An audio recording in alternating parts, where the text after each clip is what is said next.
외식하는 자여 먼저 내 눈 속에서 들보를 빼어라. 그 후에야 밝히 보고 형제의 눈 속에서 티를 빼리라.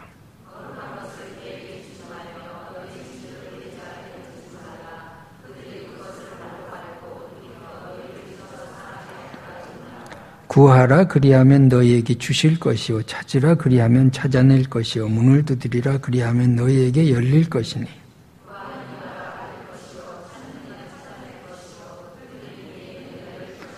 너희 중에 누가 아들이 떡을 달라 하는데 돌을 주며 너희가 악한 자라도 좋은 것으로 자식에게 줄 줄 알거든 하물며 하늘에 계신 너희 아버지께서 구하는 자에게 좋은 것으로 주시지 않겠느냐.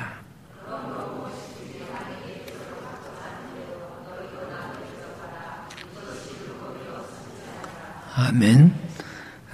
오늘은 12절의 말씀 무엇이든지 남에게 대접을 받고자 하는 대로 너희도 남을 대접하라. 이 말씀을 주제로 하겠습니다. 이 12절을 세상의 교과서에 황금률 이렇게 기록하고 있는데 사실은 황금률은 기독교적인 용어는 아니죠. 황금률이란 말은 17세기에 생겼습니다. 17세기에 누군가 교회 밖에서 기독교를 바라보면서 이게 최고의 계명 같다 이렇게 해서 이제 윤리적으로 해석을 해서 황금률 이런 말이 생겨났습니다. 대접을 받고자 하는 대로 너희도 남을 대접하라. 그러니까 give and take 하라. 세상에서는 이제 이렇게 이제 해석을 하는 거죠. 근데 이것이 또 서양 기독교 사회에 가면 이게 또 잘 또 이렇게 시스템화되어 있고 이것이 사람 사는 또 풍습입니다. 그러니까 세상의 교육이 뭐예요? 남에게 피해를 주지도 않고 내가 남에게 피해를 받지도 않고 그렇게 사는 거죠. 최소한의 그런 윤리 속에서 살아가는 것이 가장 좋은 이제 그 삶이라고 생각을 하는 거죠. 근데 이만큼만 살아도 사실은 훌륭합니다. 남에게 피해 주지 않고 사는 게 얼마나 대단한 일입니까? 피해 주지 않고 사는 것. 또 내가 남에게 피해받지 않고 사는 것. 이런 게 철저한 사회가 서양 사회거든요. 그래서 제가 그 독일에서 살아보니까 독일 사람들은요 굉장히 친절해요.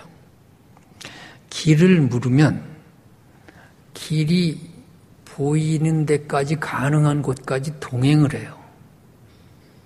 동행을 해가지고 저쪽으로 가라고.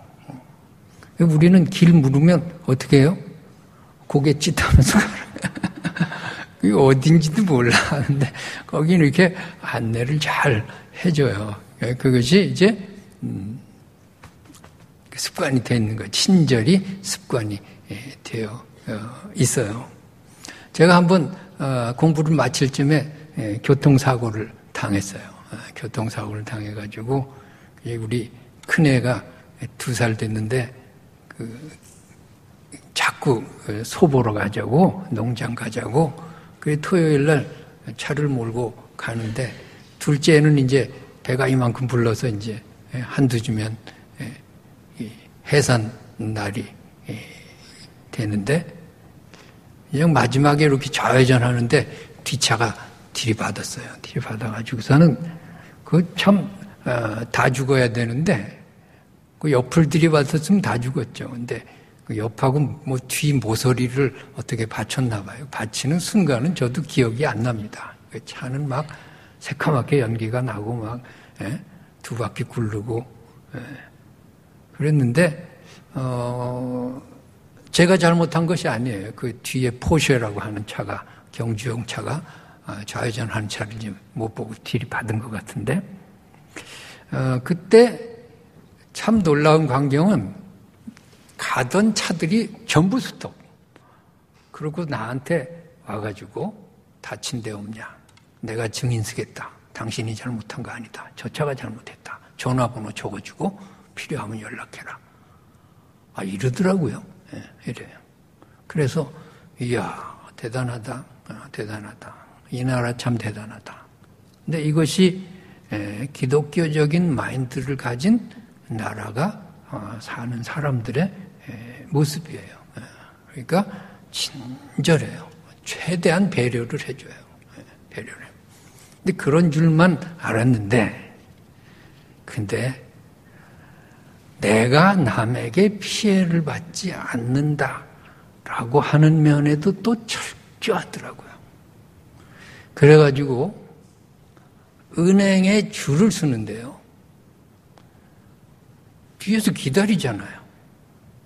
근데 기다리건 말건 30분도 좋고 20분도 좋고 자기 창구에서 할 말 다 하고 볼 일 다 보고 뒷사람이 기다리는 것을 개의치 않아요. 왜? 이 시간만은 내 권리라는 거죠.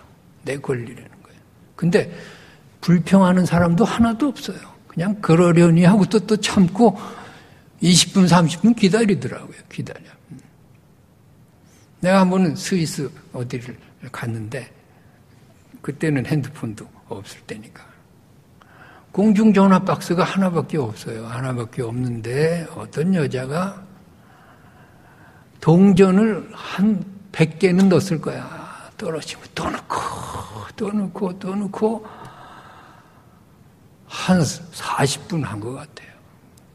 내가 뒤에서 추운데 서 있는데 바깥에 개의치 않아요.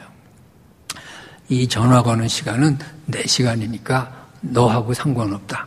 그런 거죠. 우리는 뭐 그냥 3분 이상만 지나도 막 욕이 나올 텐데 또 그런 사람들은 욕도 안 해요. 그러려니 하고서 살아요. 그러려니 하고 살아. 그러니까 이게 세상 사는 사람들의 황금률이죠. 남에게 피해 주지 않고 또 피해 받지 않고 자기 권리는 철저하게 지키고 남의 권리도 보호해주고. 근데 이 말씀을 이런 식으로만 이해하면은 이것은 성경에 들어갈 필요가 없는 말이죠. 그러니까 이 말씀은 윤리적으로만 해석하면 안 된다 하는 것입니다. 물론 이러한 윤리를 기본적으로 가지고 사는 것이 좋습니다. 남에게 피해 줘서야 되겠습니까? 예수 믿는 사람이 또 피해를 받을 필요도 없습니다. 없어요. 그 이웃 간에도요. 친절하죠. 너무너무 친절하죠. 그냥 간이라도 빼줄 것 같죠. 그래서 밤 10시 이후에 소음이 들리면 바로 경찰에 신고한다고요. 이게 서양 사회예요. 사회인데, 그러니까 이 12절의 말씀을 이런 윤리적으로 해석하면 불교에도 이런 말씀이, 이런 이야기 비슷한 게 있죠. 그래서, 우다나 바르가라고 하는 그런 경전, 불교 경전에 보면 이런 말이 있어요. 너에게 해가 되는 것은 남에게도 하지 말아라. 그 비슷한 얘기가 있어요. 또 유교에도 노노 위령공이라고 하는데 보면은 자공이라고 하는 제자가 공자한테 묻죠. 평생토록 실천해야 될 덕목이 뭡니까? 이렇게 물으니까 공자가 너 자신을 위하여 자기가 원하지 않는 것을 남에게도 하지 말아야 한다. 비슷하잖아요. 비슷해. 그러니까 종교를 그냥 윤리적인 측면으로 보면요. 다 비슷한 면들이 있어요. 그런데 여기서 우리가 눈여겨보아야 할 것은 뒤에 그 뒤에 뭐라고 써있나 12절 맨 마지막에 이것이 율법이요 선지자니라 그런 말씀이 있어요. 요게 복음이에요.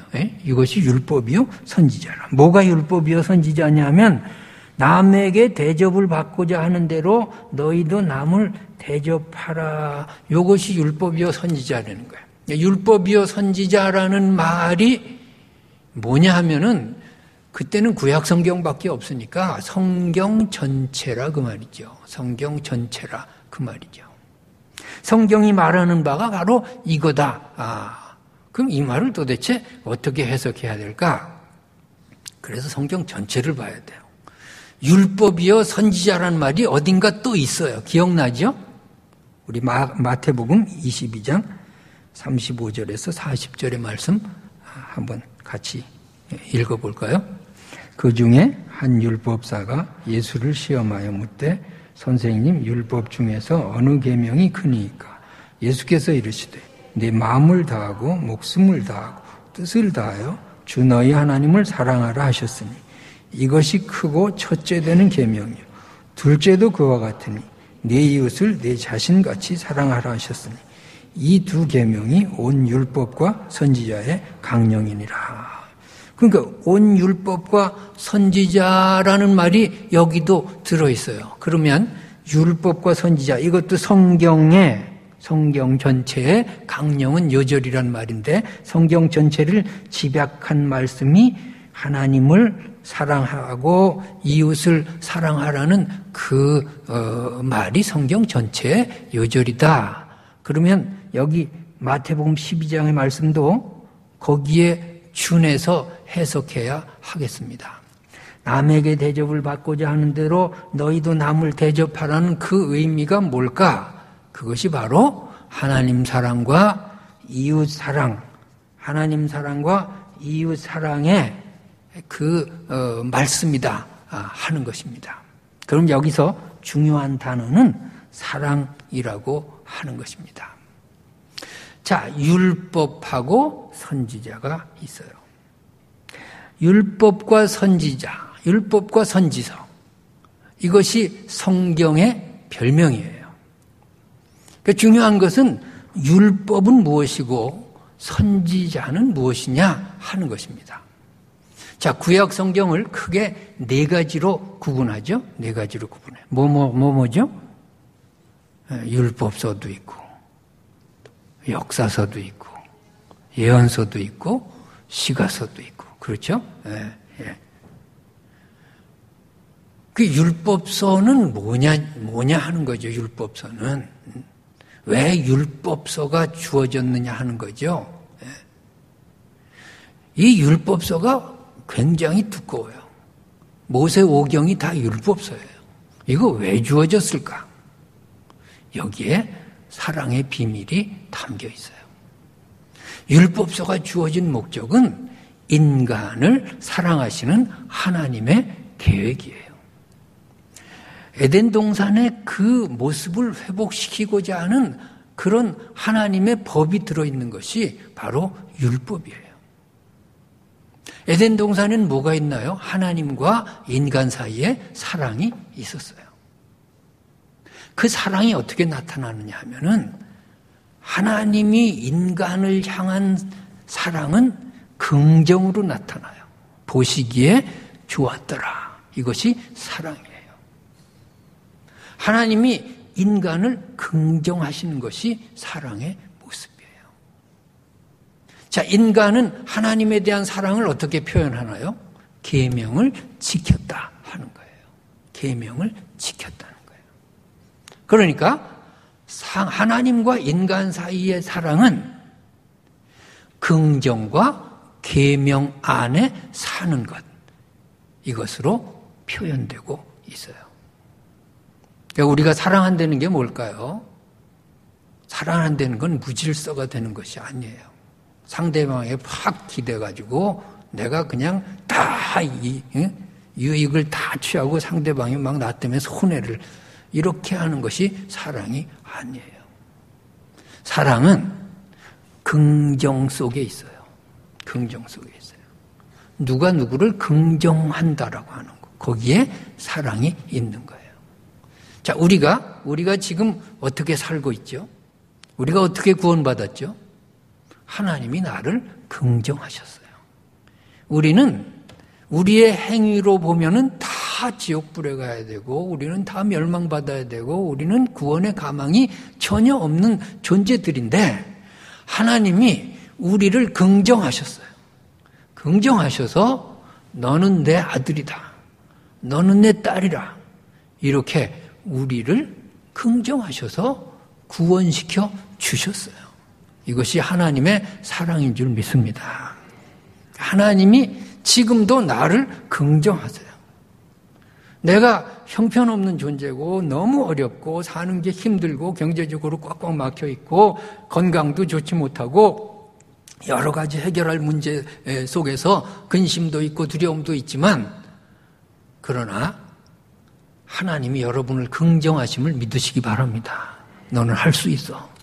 염려하지 마라. 좋은 일이 생길 거야. 이런 걸 말씀 속에서 읽어내시기 바랍니다. 하나님의 말씀을 읽을 때 내 마음에 뭐가 생기느냐 하면 긍정이 생겨요. 아, 내가 할 수 있다. 내가 괜히 근심했네. 하나님 계신데. 이게 하나님의 사랑을 받고 사는 존재들이에요. 하나님이 나를 사랑하신다고 하면서도 맨날 그냥 울상이고 맨날 죽겠다는 소리만 하고 안 된다, 망한다, 깨진다. 그냥 나는 왜 이렇게 기도에 응답이 없나 몰라. 그냥 나는 막 그냥 부모를 잘못 만났어. 결혼 잘못했어. 뭐 그냥 애들이 왜 저 모양인지 몰라. 그러면 이 사람은요 하나님 사랑을 받을 수가 없어요. 하나님이 긍정하시는데 하나님은 믿지 못하는 거죠. 하나님을 인정하지 않는 거죠. 여러분, 세상이 여러분을 핍박하고 세상이 여러분에 대해서 시험거리를 만들고 사람이 여러분에 대해서 아주 참 스트레스를 줘도 하나님 앞에만 딱 쓰면 긍정으로 여러분이 변해야 돼. 긍정의 마인드로 변하시기 바랍니다. 세상에서 힘들고 죽겠고 막 해도 교회만 찾아오면 얼굴이 확 펴지고요. 힘이 생기고요. 찬송 부르면 기쁨이 솟고요. 기도하면은 하나님이 응답하시는 것 같고요. 그런 긍정의 하나님의 사랑을 힘입으시기 바랍니다. 그게 예수 믿는 거예요. 예수 믿는 거예요. 예수 믿는다라고 하는 것은요. 하나님이 나를 긍정하셨음을 인정하는 거예요. 인정하는 거예요. 하나님은 언제나 우리를 긍정하시는 분임을 믿으시기 바랍니다. 보시기에 좋았더라. 하나님 우리를 언제나 보시면서 좋았더라. 우리를 긍정하시는 그 하나님이 우리의 아버지세요. 그럼 우리는 하나님께 어떤 사랑을 바쳐야 되나? 이렇게 그냥 막대 먹으면 안 되죠. 사랑받는다고 그냥 버릇이 없으면 안 되죠. 마음대로 죄지면 안 되죠. 계명 안에 거하는 거예요. 말씀 안에 거하시기 바랍니다. 하나님이 나를 긍정하신 그것에 대한 내 보답의 삶이 뭐예요? 말씀 안에 거하는 거죠. 계명을 지키는 거예요. 선악과 먹지 마라. 다른 것 다 줄 테니까 이것만 먹지 마라. 그걸 지키는 거죠. 그 계명 안에 사는 거죠. 사는 거예요. 하나님께서 우리에게 모든 것을 다 공급해 주시고요. 하나님의 말씀 안에서 우리에게 자유를 주셨어요. 그 말씀 안에 사시기 바랍니다. 하나님의 말씀을 내가 담고 그 말씀을 따라서 자연스럽게 사라지는 그것이 믿음 생활이에요. 뭐 지켜야지 그것도 없어요, 사실은. 예배 시간에 우리가 어디를 가면 마음이 편하겠어요? 예배 시간에 와야 편해질 때 그게 진짜 믿음의 사람이죠. 그게 믿음의 사람이에요. 내게 황금 덩어리 그냥 재물의 유혹이 있다 할지라도 거짓말하면서 그걸 내 손으로 움켜쥘 수는 없는 거 아니에요.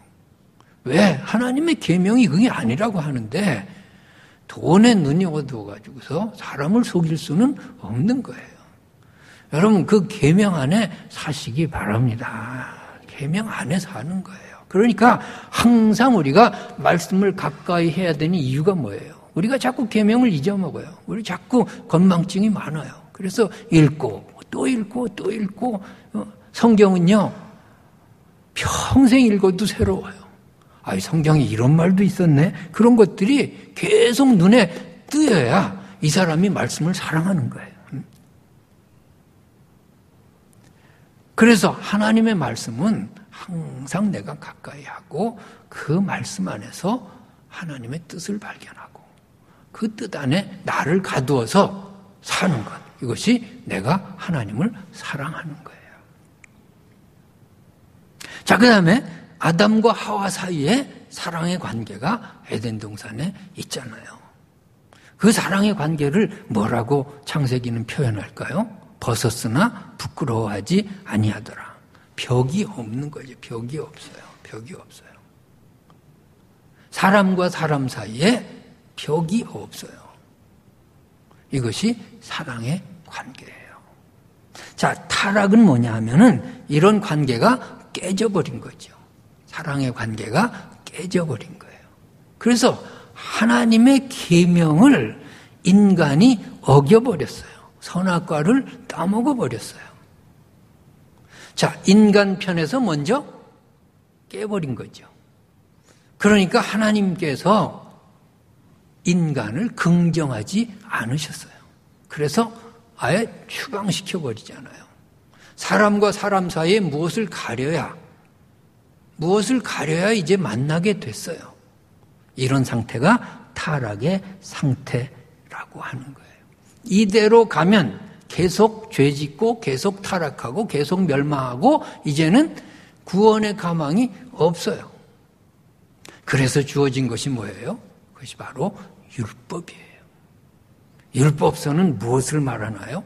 하나님 사랑을 이렇게 하라라고 자세하게 가르쳐주는 책이 율법서예요. 또 율법서가 뭔가요? 인간에 대한 사랑을 이렇게 하라라고 가르쳐주는데 굉장히 자세해요. 그리고 거기에는요, 공의와 사랑이 함께 있어요. 즉, 사랑은 무질서가 아니에요. 율법서가 말하는 사랑은 무질서가 아니에요. 감정적인 그런 사랑이 아니에요. 하나님의 그 주어진 율법서에 나타난 사랑은 굉장히 섬세하고 굉장히 질서가 있고 그리고 무엇인가야? 하나님의 뜻이 거기 나타나 있어요. 하나님의 성품대로 사랑하도록 그렇게 만들었어요. 그 율법서대로 그렇게 해서 구원을 이루라고 주어졌는데 그런데 사람들은 그 계명을 지키지 못하잖아요. 그것이 역사서에 나타나는 이야기 아니에요? 계속 우상 숭배하고 또 채찍을 내려치면은 또 잘못했다고 돌아오는 척하다가 또 곁길로 나가고 사사기가 그런 얘기 반복이죠. 그래서 인간은 하나님이 구원을 위해서 주어진 사랑의 계명을 지키지 못하고 끝나버리고 말았어요. 그러면은 선지자들이 말하는 예언서는 뭘까요? 그것은 인간이 죄 지을 때마다 책망하는 거죠. 인간이 죄 지을 때마다 아주 그냥 혹독하게 야단치는 거죠. 사랑은요, 야단치는 거예요. 하나님의 사랑은요, 야단치는 거예요. 매를 드는 거예요. 그것이 하나님의 사랑이에요. 그래서 다윗이 잘못할 때는요, 아주 심하게 온역이 들기도 하고 아들이 죽기도 하고 그냥 하나님은 그 사랑을 실천하려고 나단 선지자를 보내고 아주 철저하세요. 그래서 결국은 다윗을 돌이키게 만들고 하나님의 사람으로 세우는 거예요. 사랑은요, 공짜가 아니에요. 사랑은 그냥 뭐 물에 물 탄 듯 대충이 없어요. 하나님의 사랑은. 하나님의 사랑에는요, 반드시 선지자들의 역할이 있어요. 선지서 이사야부터 한번 읽어보세요. 얼마나 무서운 말씀들이 많은지 몰라요. 막 머리가 쭈삣쭈삣 쓸 만큼 아주 표현이 막 거칠고요.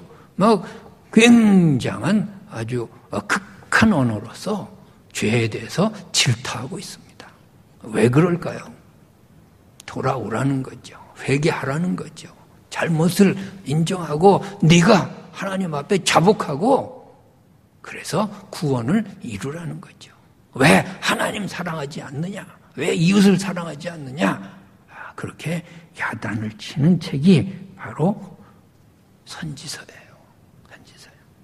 그러니까 우리는 율법과 선지자가 뭔가, 율법과 선지자가 뭔가, 바로 하나님 사랑과 이웃 사랑을 가르쳐주는 하나님의 말씀이다 하는 것을 우리가 기억해야 하겠습니다.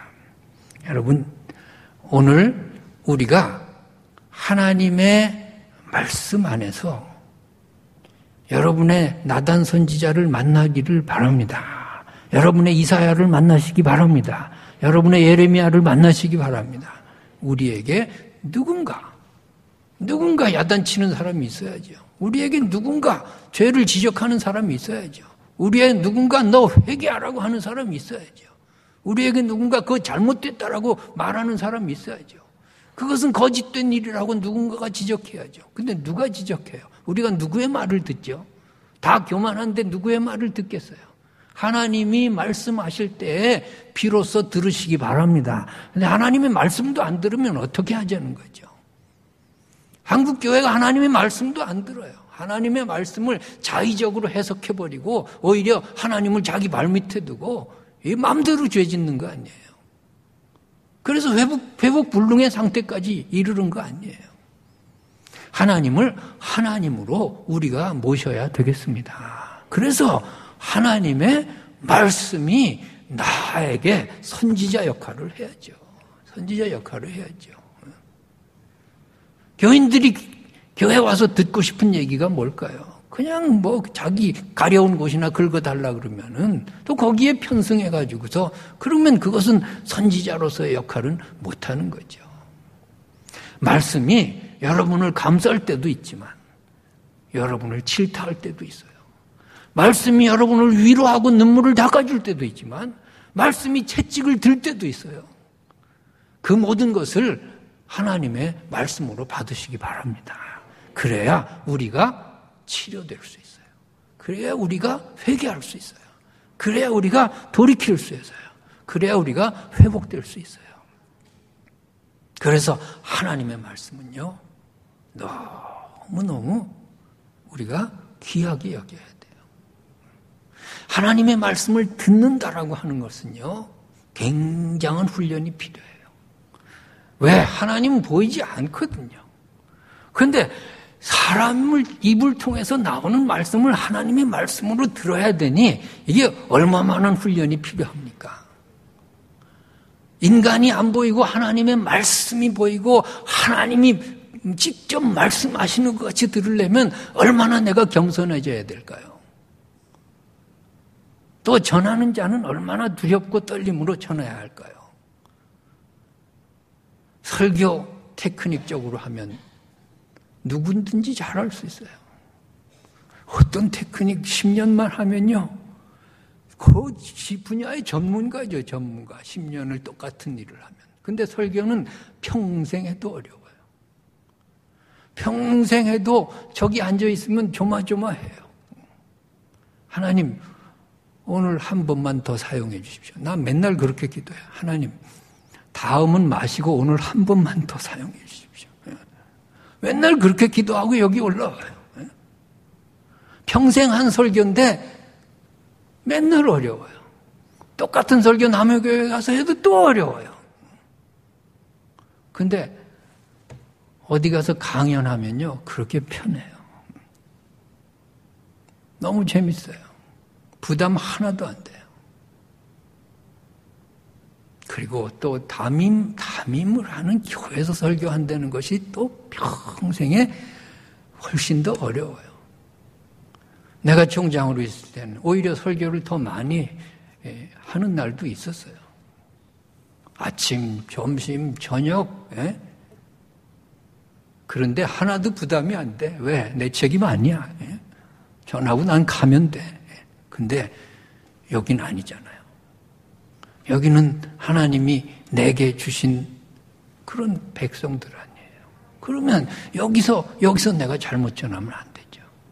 그래서 내가 하나님의 말씀을 전하려고 노심초사하고 정말 하나님의 말씀으로 전하려고 무진장 노력을 하는데, 그런데 전하는 자와 듣는 자가 함께 하나님의 말씀이 살아나도록 그렇게 노력해야 돼요.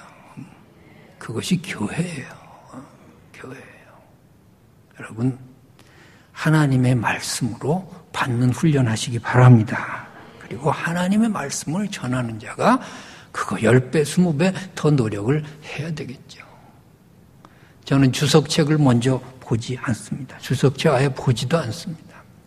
그냥 본문의 말씀 가지고 또 읽고 하루 종일, 일주일 내내 몇 편의 설교가 이 안에서 계속해서 돌아가야, 그래야 비로소 한 편의 설교가 나오는 거예요. 제가 아는 마태복음 강의는 다른 책에 없어요. 다른 나라 책에 베낀 것도 아니에요. 그냥 내가 성경 읽고 내가 만들어냈어요. 여러분, 설교자를 위해서도 기도하시기 바랍니다. 그래서 하나님의 말씀을 바로 전하게 해주십시오. 하나님 말씀 바로 전하는 게 뭐예요? 율법과 선지자의 역할을 해야죠. 율법과 말씀을 통해 구원을 이루고, 말씀을 통해 책망하고, 말씀을 통해 하나님의 사람으로 만들어가고, 말씀을 통해 사랑이 회복되고, 이러한 역사가 있기를 바랍니다. 자, 그 다음에 오늘 말씀 중에 또 중요한 건 12절에 맨 처음에 그러므로라고 하는 말씀이 주어집니다. 그러므로는 어떤 말을 받아야 되는데, 지금 율법과 선지자라면 하나님 사랑이고 이웃 사랑이라는 말씀인데, 어떤 말을 지금 받아야 되느냐 하면 1절부터의 11절까지의 말씀을 받아야 돼요. 그럼 1절부터 11절까지는 두 가지의 말씀이 주어지는데, 하나는 6절까지 비판하지 말라, 그런 말씀이고요. 그 다음에 7절부터 11절까지는 구하라, 찾으라, 두드리라, 그런 말씀이 쓰여져 있어요. 그러면 비판하지 말라라는 것은 뭘까? 이것은 이웃 사랑에 대한 하나의 예를 든 것이고, 가장 중요한 예를 든 거예요. 그러니까 남에게 대접을 받고자 하는 대로 너희도 남을 대접하라는 말씀을 이 비판에 엮어서 재해석하면 무슨 말이 될까요? 내가 비판받지 않으려면 다른 사람을 비판하지 말라 하는 말씀으로 우리가 바꿔서 이해할 수 있습니다. 그것이 7장 1절부터 6절의 말씀 아니겠습니까? 그래서 남의 눈 속에 티만 보지 말고 내 눈 속에 들보를 보면서 살으라 하는 것입니다. 여러분, 사랑이 뭘까요? 비판하지 않는 것이 사랑이에요. 비판하지 않고 내가 하나님의 말씀대로 이렇게 정말 살아갈 수 있는가? 내가 억울해도 좀 참고 이렇게 해서 정말 비판하지 않는 어떤 그 모습대로 내가 나를 만들어 갈 수 있는가 하는 것은 우리의 과제인 것입니다. 비판한다는 것은 뭘까요? 거기에 벌써 관계가 깨진 것이고, 거기에 벌써 벽이 생긴 것이고, 하나님의 말씀대로 살지 않는 것이죠. 그 다음에 구하라 7절부터의 말씀은 뭘까요? 그것은 하나님 사랑에 대한 말씀 아니겠어요? 대접을 받고자 하는 대로 너희도 남을 대접하라는 말씀을 이 말씀에 대입하면 뭘까요? 하나님의 사랑을 받고 싶으냐? 하나님을 믿으라 하는 것입니다. 믿는 만큼 너희에게 준다 하는 것 아니겠습니까? 구하고 찾고 두드리는 사람이 누가 그렇게 할까요? 하나님에 대해서 사랑하는 사람만이 구하고 찾고 두드리는 것입니다. 사랑은 신뢰의 문제인 것입니다. 사랑은 내가 완전히 맡기는 것입니다. 그래서 하나님을 아버지로 완전히 믿는 사람만이 그 안에서 찾고 그 다음에 구하고 두드리는 그러한 일을 할 수 있는 것입니다. 하나님을 대접하는 게 뭘까요? 하나님을 신뢰하는 거죠. 하나님을 대접한다는 말이 뭘까요? 하나님에 대해서 믿는 거죠. 하나님을 아버지로 인정하는 거죠. 그러면 어떻게 될까요? 거기에 구함이 있겠죠. 기도가 있겠죠. 여러분, 기도를 왜 하나요? 하나님에 대한 사랑의 증거로서 기도하시기 바랍니다. 기도한다는 것은 내가 하나님을 사랑한다는 증거예요. 내가 하나님께 기도할 마음이 없다. 그러면 우리의 아버지가 되지 못하죠. 내가 하나님께 기도하고 싶다. 그것은 하나님의 능력을 인정하는 것이고요. 하나님을 내가 사랑해서 기대고 싶은 것이고요. 하나님께 내 소원을 아뢰고 싶은 것이고요. 그런 것 아니겠습니까? 사랑하는 사람에게 내가 소원을 아뢰고 기대고 싶고 무엇인가 위로받고 싶고 얻어내고 싶고 이런 것이 사랑인 것입니다. 하나님을 내가 사랑합니다 라는 고백은 바로 기도로 이어질 때에 열매가 주어질 줄로 믿습니다. 그래서 그러므로란 말은 이렇게 이웃과의 관계인 비판에 대한 문제와 그 다음에 하나님과의 관계인 이 기도에 대한 문제, 구함에 대한 문제와 연결시켜서 우리가 볼 수 있다 하는 것을 여기서 우리가 생각해야 되겠습니다. 우리가 이 말씀을 보면서 우리가 정말 하나님의 율법의 말씀을 듣고 선지자로서의 말씀을 들으면서 나 자신을 하나님의 사람으로 만들어가는 그런 축복이 있기를 바랍니다. 기도하겠습니다.